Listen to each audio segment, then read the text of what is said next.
L'âge du bronze de -2200 à -800, les identités régionales.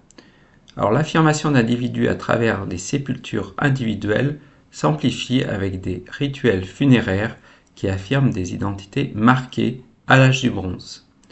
Le nord de l'Europe présente un espace ouvert sur la mer Baltique avec de nombreuses gravures sur roche représentant de nombreux bateaux. En Bohême et en Allemagne orientale se distingue la culture dite Hunnétis, du nom du site à Prague où on a découvert en 1879 plusieurs dizaines de sépultures individuelles aux individus repliés sur le côté avec la présence d'un mobilier métallique important, poignards, hallebardes, épingles. Au deuxième millénaire, les tombes se dotent progressivement de tumulus monumentaux. Cette culture se trouve dans une région riche en minerais d'étain, avec des villages découverts à flanc de colline de -2200 à -1850. C'est dans cette ère culturelle à Nebra, dans la forêt du Mittelberg, qu'a été retrouvé dans un dépôt d'objets métalliques daté de -1600, un disque de bronze incrusté d'or de 31 à 32 cm, avec une représentation de la voûte céleste, de la lune et des étoiles.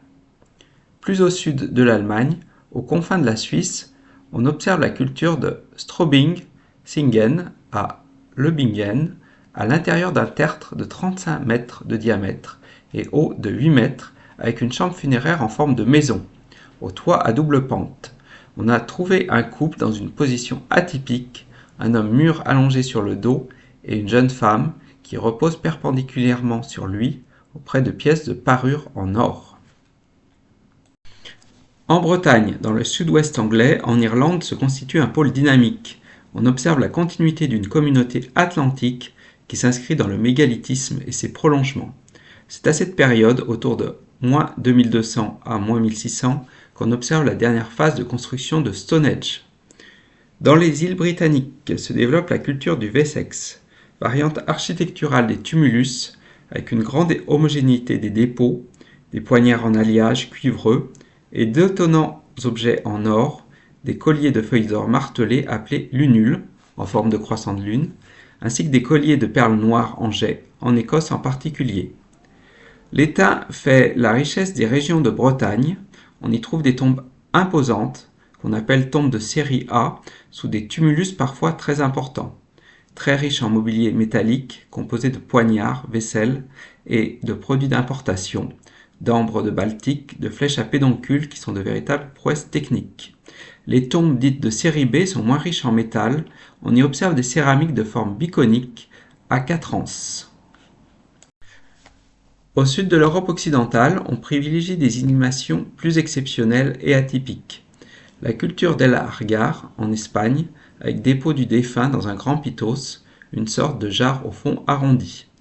Les tombes monumentales restent limitées jusqu'à -1600, puis augmentent avant de diminuer à nouveau vers -1300. On observe ensuite des particularismes locaux. De la vallée du Rhône à la Ligurie, on observe une zone partagée entre les contacts nord-alpins et le monde méditerranéen. La culture des terramars dans la plaine padane, c'est-à-dire autour de Padoue, avec des habitats de plaine, de gros bourgs agricoles, de production de métallurgie et de travail des bois animaux. Plus au sud des Apennins qui forment une barrière, la Sardaigne, riche en minerais, présente des constructions monumentales en pierre à usage funéraire et culturel et des dépôts métallurgiques avec des objets révélant des échanges avec les terres nord-occidentales. Au nord-est, dans la zone des Carpates et de la plaine danubienne, on se rapproche de l'ère nord-alpine, à partir du bronze moyen, avec un dynamisme agricole dans les plaines fertiles et une production métallurgique exceptionnelle avec de la vaisselle et des armes à la fin du deuxième millénaire. Au sud, l'âge de bronze des Balkans, des îles Cycladiques, de Malte et de Chypre s'inscrit dans l'histoire égéenne et grecque.